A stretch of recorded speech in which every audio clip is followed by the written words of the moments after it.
Olá, Sanga querida. Aqui é o Marcelo Nicolodi.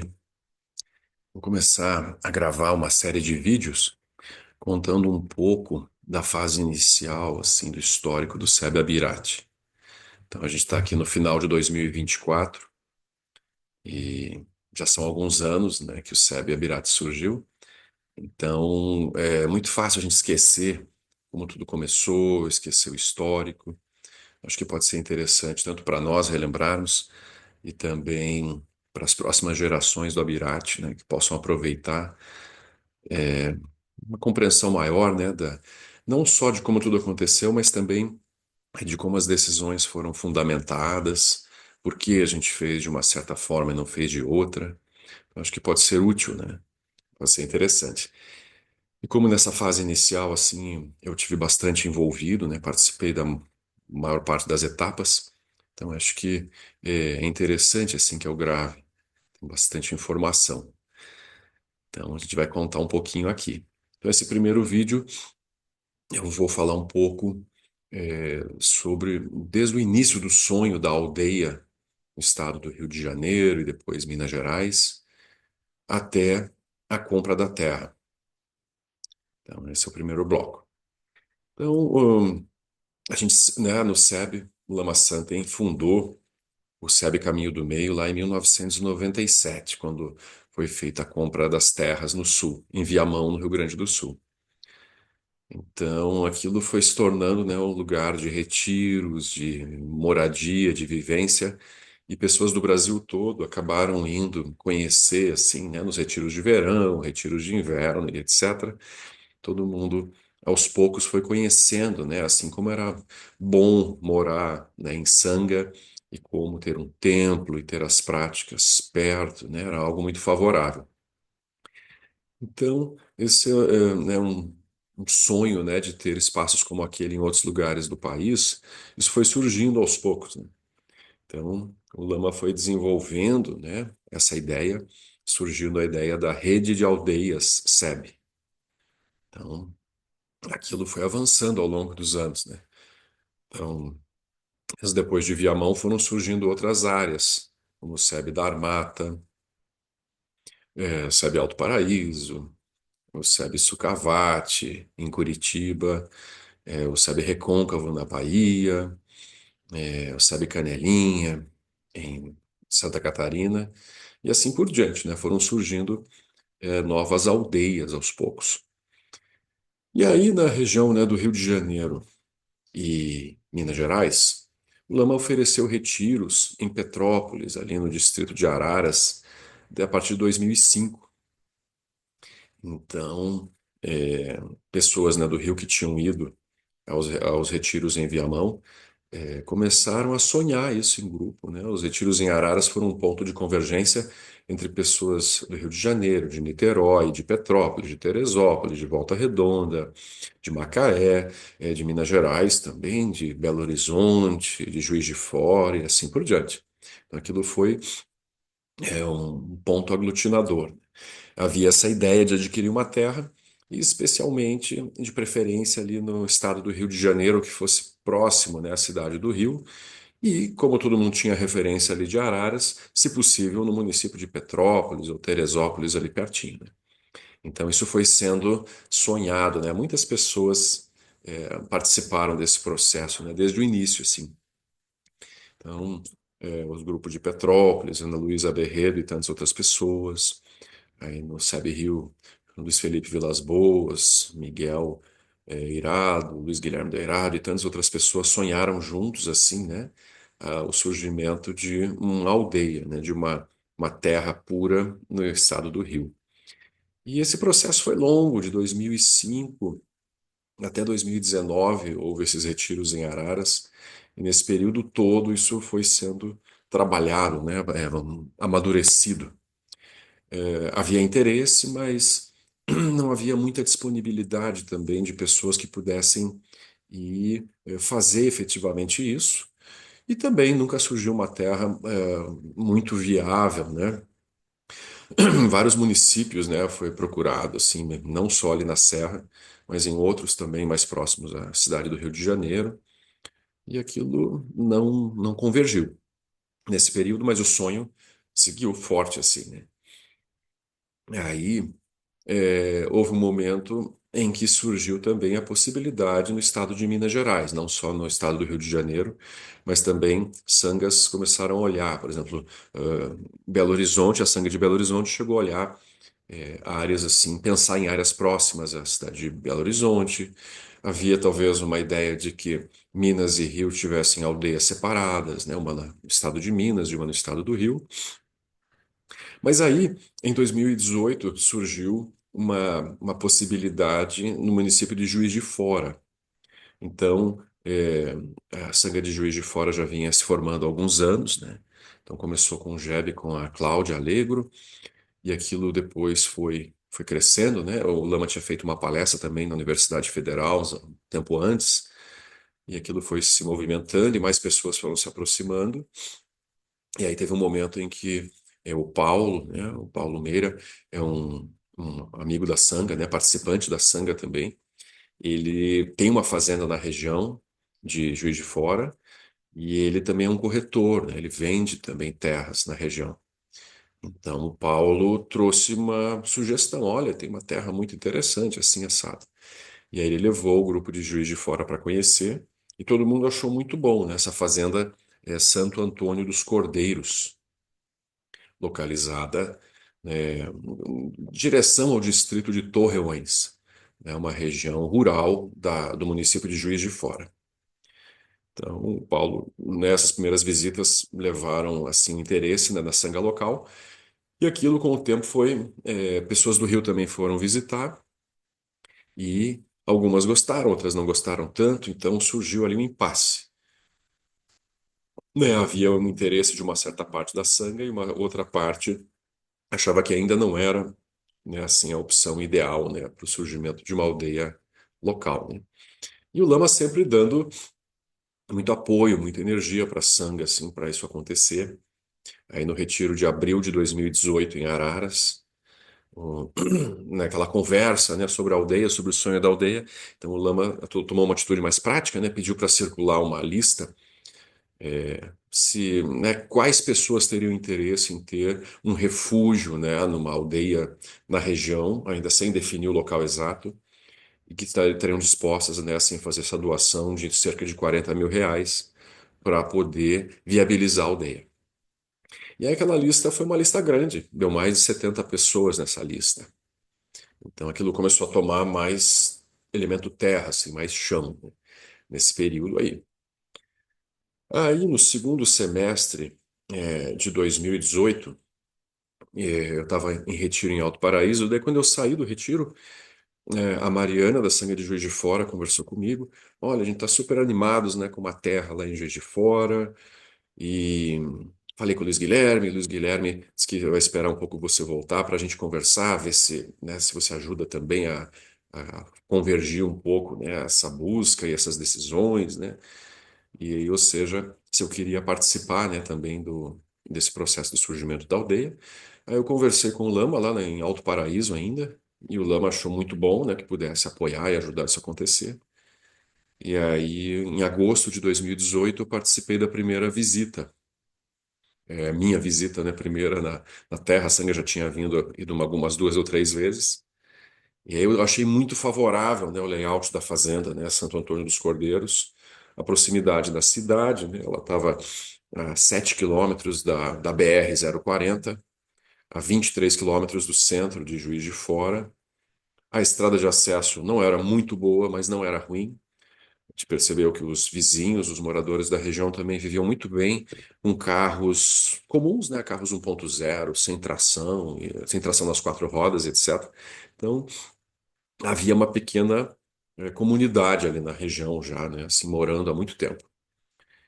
E também eu achei muito interessante o acesso, né? A segurança, a fazenda ser uma final de linha, só ter uma entrada e não ter saída pelos fundos. E também a disponibilidade de águas, que foi um tema até questionado no início, mas a gente viu que tinha muitas nascentes e um córrego que passava por dentro. E como era uma fazenda que é uma baixada, também uma grande acumulação de águas nas regiões de vargem, né? Então, várias pontos favoráveis. E acima de tudo, né, uma fazenda, na época a gente tinha informação que eram 130 hectares. Essa fazenda, ela tinha sido reflorestada pelo dono anterior, seu Alexandre Alfeld. Ao longo de 40 anos, ele pegou uma fazenda que era 100% pasto, né, a produção de gado e de leite, e ele transformou numa reserva ecológica, porque ele não só não permitiu mais, né, a produção de gado, como também ele começou a reflorestar. Então, daquela fazenda, 80% já estavam reflorestados quando a gente conheceu. Ou seja, uma área de cento e poucos hectares, né? Na época a gente não tinha o número final que depois veio de área da aldeia. Então, uma Mata Atlântica assim já secundária, mas muito bonita, muito viva, né? Muito assim é, atraente, né? Todo mundo achava lindo aquilo a gente entrou um pouco assim nas trilhas, né? Para dentro da mata e viu que era muito favorável, né? Então houve um encantamento assim com a área como um todo e o preço também era um preço razoável. Era uma fazenda completamente sem infraestrutura, uma pequena casinha abandonada, né, que era do seu Alexandre, mas naquele momento não tinha eletricidade, não tinha um poço, não tinha nada disponível assim, apenas a mata, né? A terra, ela vinha sendo cuidada pelo seu Valdir, nosso vizinho, que acabou se tornando nosso funcionário também. Seu Valdir tinha um acordo com o proprietário para poder deixar o gado dele lá dentro da fazenda e cuidar da fazenda, assim, a grosso modo, né, manter as cercas, não deixar ninguém invadir, assim por diante, né? Então o Valdir já estava lá, seu Valdir. É, Então a fazenda tinha essa qualidade, né, de uma área reflorestada muito grande e o valor era 1,2 milhão ele queria, né? Na verdade, quem estava negociando com a gente era o Jair Mocelin, que era o ex-marido da filha do Alexandre Alfeld. A Alessandra Alfeld era a única herdeira daquela propriedade, né? Com a morte do Alexandre em 2012. Ele morreu meio jovem, assim, de câncer. O Alexandre. A herdeira foi a Alessandra e quem estava negociando era o Jair. E o Jair queria 1,2 milhão na fazenda. Então, a fazenda também tinha assim, um volume grande, né, de eucaliptos plantados, que também entrava, como, uma certa forma, como um patrimônio, né? A gente não tinha muito interesse, né, obviamente, em cortar árvores, em derrubar árvores, mas os eucaliptos entraram como um valor também, né, na negociação. Ele tinha tido uma proposta de venda dos eucaliptos, mas acabou não fazendo, e aquilo estava lá, né, um número, se não me engano, 280 árvores, mais ou menos, que tinha sido feito um levantamento, um censo. Então, com isso, o valor também era interessante, 1,2 milhão. Todas as áreas que a gente tinha buscado no estado do Rio de Janeiro eram muito caras, assim, e pequenas. Não chegavam nem perto, assim, dessa disponibilidade de área, né? Porque a gente percebeu, assim, que nessa fazenda havia uma área disponível para construções grande, em torno de 30 hectares, né? Uma área boa. E a fazenda também era toda legalizada, escritura, único dono.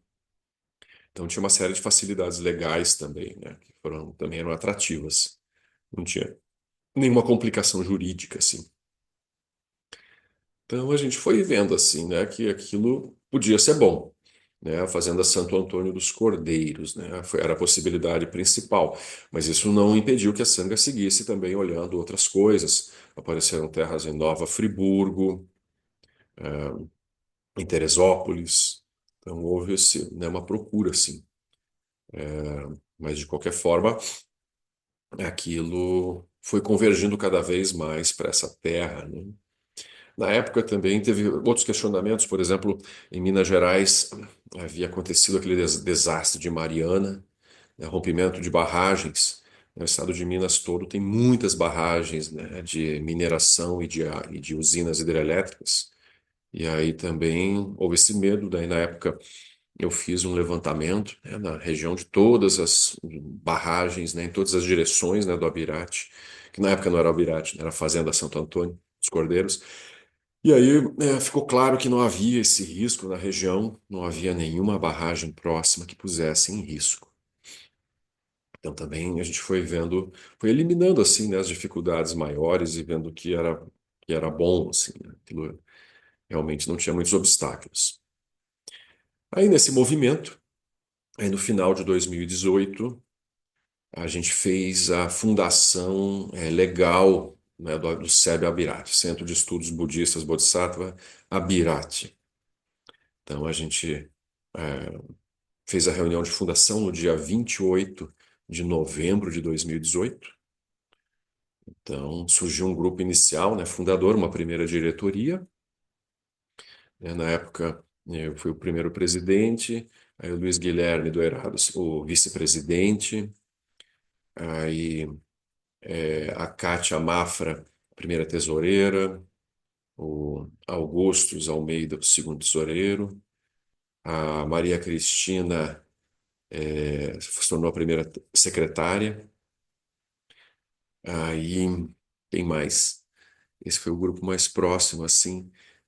Tinha o Conselho Fiscal também, com a Denise Curtis, o Daniel Leoncini. Teve essa primeira diretoria, né, que eu estou lembrando. E E com isso a gente também, nesse processo de fundar, aí também teve uma preparação, né, legal, assim. Então eu peguei os estatutos de todas as aldeias, os últimos estatutos, né, o SEB, as aldeias SEB são instituições religiosas sem fins lucrativos, né? Então cai nessa Lei Geral das Associações sem fins lucrativos. E aí a gente tem um estatuto, né, que é o nossa Constituição Legal. E aí, com base nos estatutos dessas várias aldeias, eu montei o Estatuto do Abirate, que também conversei bastante com o Ricardo Pellegrini, né, lá do Sul. Ele me deu algumas dicas. Por exemplo, né, os mandatos, né, de diretoria, em vez de um ano, fazer um mandato de 3 anos, para não ter que ficar fazendo reunião anual, né, de troca de diretoria.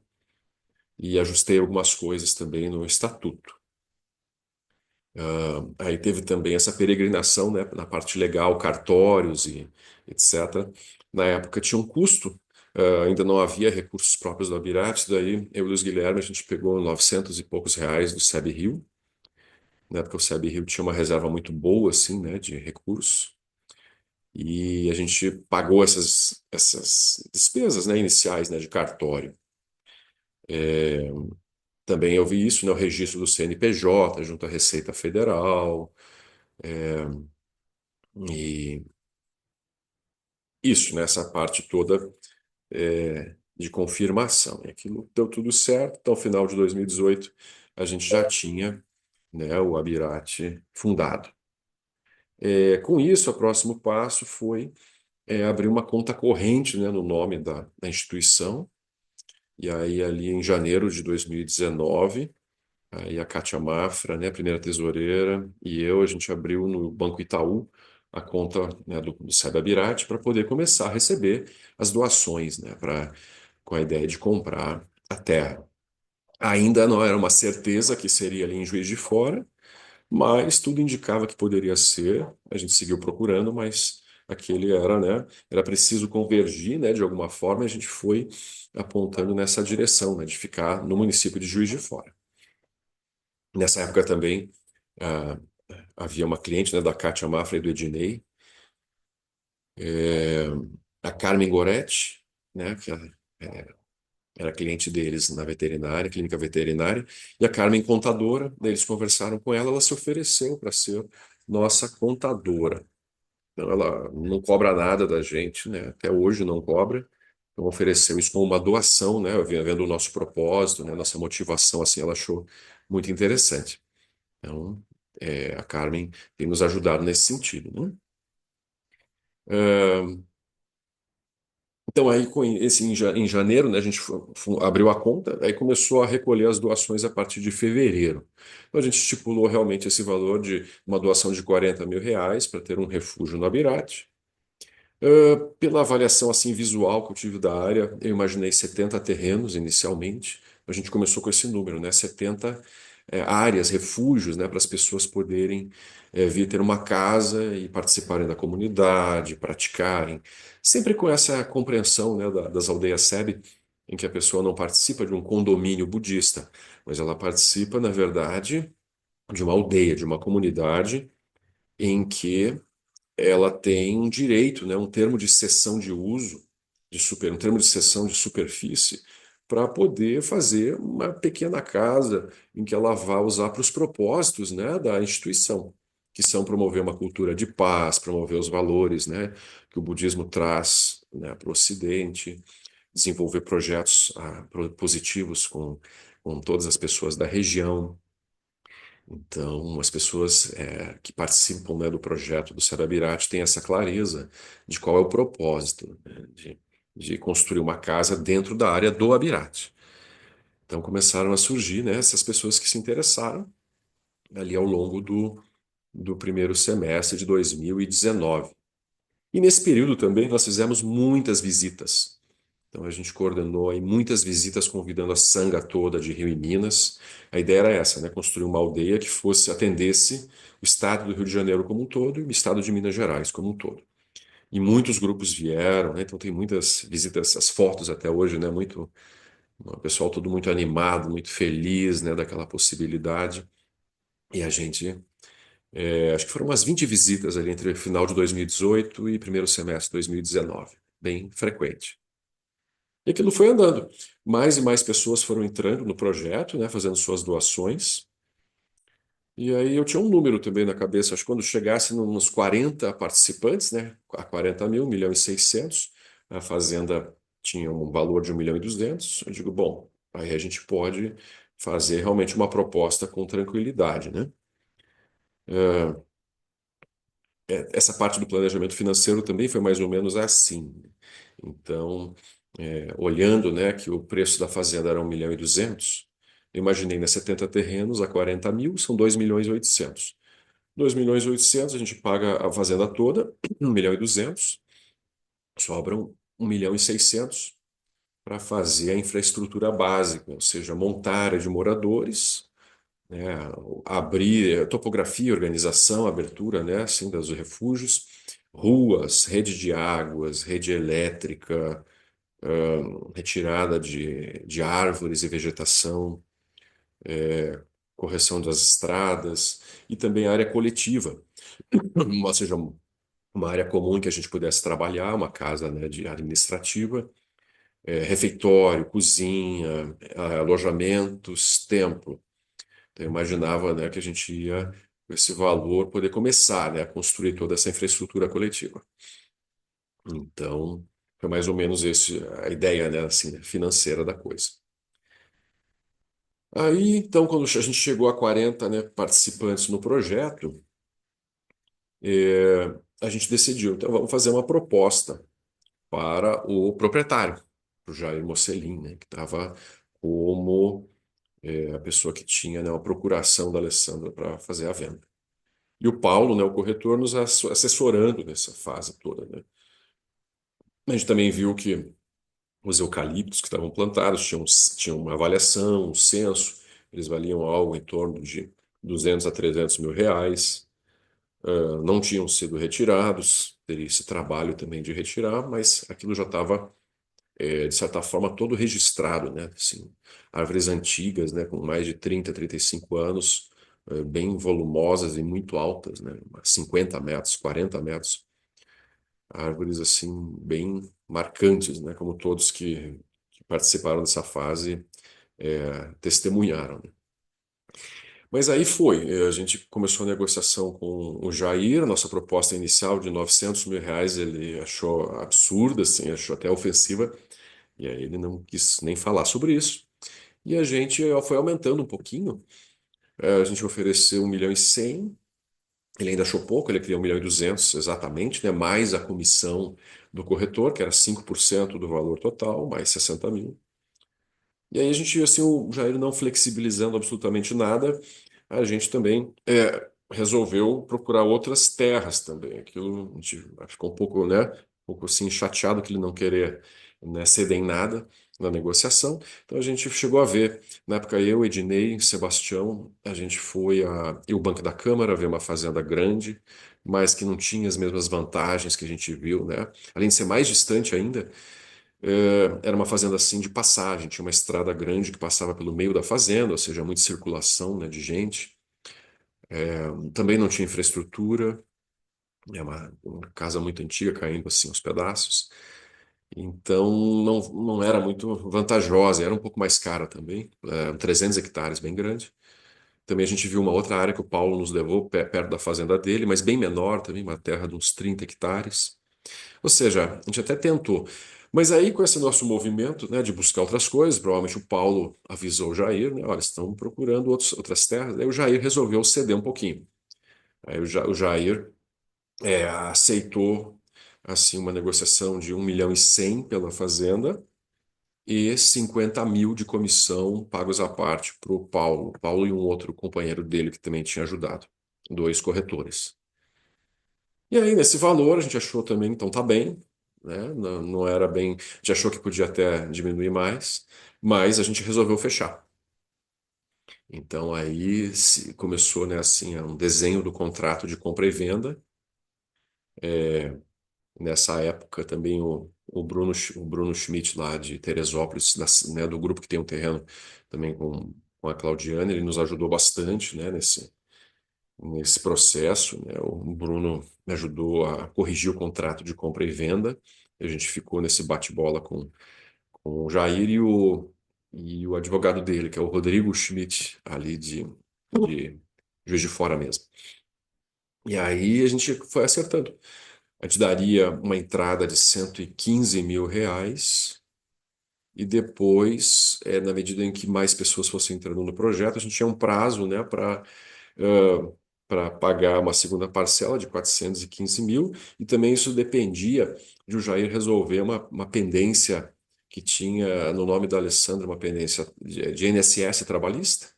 Era uma coisa relativamente simples, já estava em processo assim de solucionar, né, em juízo, para eliminar essa pendência, né, jurídica. A gente não quis também, né, dar uma entrada maior até em função disso, esperando ele resolver nessa questão. E aí foi esse processo todo. A gente, né, assim, desenhou o contrato, fechou, acertou, e aí finalmente, lá no dia 2 de agosto de 2019, a gente assinou, né, no Rio de Janeiro. Eu, Jair, Alessandra Alfa, a gente foi no cartório lá no Rio e assinou esse contrato. E aí, então foi um momento assim de grande alegria. E no contrato a gente colocou também que logo após, né, a assinatura do contrato e pagamento, né, dessa entrada de 115 mil, a gente teria imediatamente a posse da terra. A gente poderia, né, entrar e trabalhar, né, assim, dentro da terra, né, do Abirate. E aquilo, enfim, aconteceu, né? Então foi uma grande alegria assim para a Sanga, né? E foi um processo interessante, né? O Jair era uma pessoa assim muito forte, né, muito intenso, um empresário, negociador, com muitos negócios ali no Rio de Janeiro, gerenciador do Leblon Corporate e vários restaurantes, etc. E o Jair então tinha esse perfil assim, né, bem intenso, mas aí acabou fechando uma boa parceria assim com ele. E aí ele fez questão, né, de ir até a fazenda com a gente para entregar assim as chaves e falar com o seu Valdir também, explicar, né, o que ia acontecer, que o seu Valdir era quem estava cuidando da terra e ele queria apresentar os novos donos, né. O seu Valdir era uma pessoa que desde o início a gente teve uma boa relação. Quando a gente começou a aparecer lá para ver a terra, ele sempre vinha, mostrava, uma pessoa muito simpática, muito solícito, explicando o que a gente quisesse, né, contando um pouco da história. Veja, aos 8 anos de idade, ele veio para aquela região para ser criado pela família de um vizinho do seu Carlota, e ele ficou por ali, né, um homem de cinco, na época ele tinha 48, 49 anos, e o Valdir estava ali desde sempre, né? Então conhecia a história da fazenda, conhecia cada limite da fazenda, conhece os vizinhos, né? Tinha um histórico muito bom e foi nos apoiando assim nessa chegada, né? Mesmo a gente não tinha nenhuma relação, né, com ele, assim, vínculo empregatício, mas ele já começou, de certa forma, a se disponibilizar, né, assim, para nos ajudar. E aí o Jair quis ir até lá e ele tinha um helicóptero no Rio, a gente foi de helicóptero, né? No dia 7 de agosto, a gente desceu de helicóptero ali no pasto do vizinho, do Maurinho, e, e aí caminhamos um pouquinho pela fazenda, e aí, né, o Valdir também participou, o Paulo, o corretor, também participou, teve esse momento dessa entrega de chaves, vamos dizer assim, né? No início de agosto de 2019. Nessa época tinha um probleminha ali. Como tinha ficado o gado por muito tempo ali, cavalo também, tinha muito carrapato, né, na braquiária, no pasto, assim. Então a gente caminhava ali pela fazenda, né, para ver as coisas, para lá e para cá, e costumava pegar bastante carrapato. Então, assim, todo mundo ali que andou nessa época passou esse aperto, né? Muitas picadas de carrapato. Não tinha, né, registro de carrapato estrela, de febre maculosa na região, mas as picadas sempre foram muito inconvenientes, né? Elas demoram, né, a cicatrizar, a secar, assim. Então, ali foi uma fase meio, né, assim, desafiadora de entrar no mato, assim. Mas aos poucos, daí quando a gente, né, depois da compra, pediu para o seu Valdir, aos poucos, ir tirando o gado, aí aquilo foi diminuindo. Leva de 2 a 3 anos, né, o carrapato para morrer quando não tem hospedeiro. Então, diminuiu muito. Mas de vez em quando ainda alguém pega algum carrapatinho lá, mesmo anos depois, né? Muito bem. Então, foi isso. Então, a gente chegou ali no segundo semestre de 2019, ou seja, um ano depois da fundação do Abirate, com a terra comprada, né? Assim, uma grande alegria para a Sanga como um todo. A gente também imediatamente começou a ver essa parte legal de topografia também, cadastro ambiental rural, né? O CAR tinha um topógrafo, o Rafael, que também já tinha feito para o Jair e seguiu fazendo para a gente. Então a gente foi organizando nessa parte aí legal, né? Então esse foi o início, né? Uma Sanga muito feliz de, enfim, ver aquele sonho, né, de quase 15 anos tá se concretizando, né? Um pouquinho, não foi tão perto do Rio de Janeiro quanto a maior parte da Sanga esperava, né, anteriormente, 180 quilômetros do Rio de Janeiro, mas a Sanga do Rio percebeu que não era algo difícil assim de acessar, né? Teve um longo trabalho assim, né, de visitas e de conversas e convencimento, e a Sanga acabou entrando, né? Então, em peso, né, Niterói e Rio, né, a 180 quilômetros do Abirate, mas viram que não era uma viagem de 3 horas assim super viável, né, como uma alternativa assim. E com isso a gente viu também no segundo semestre de 2019, após a assinatura realmente da compra, cada vez mais pessoas, né, buscaram os refúgios, entraram no projeto e no final de 2019 a gente tinha praticamente todos os 70 terrenos já designados, né, já direcionados assim. Os terrenos, obviamente, ainda não estavam desenhados, demarcados, escolhidos, mas as pessoas terminaram o ano assim com essa sensação de que aquilo estava acontecendo e que elas iam ter esse espaço, né, para poder praticar e viver, né, e a gente se encontrar como sanga. Então, esse foi a primeira fase, né, a primeira etapa, assim. Então, de como o Abirate surgiu e como ele acabou sendo o sonho efetivado, né, no final de 2019.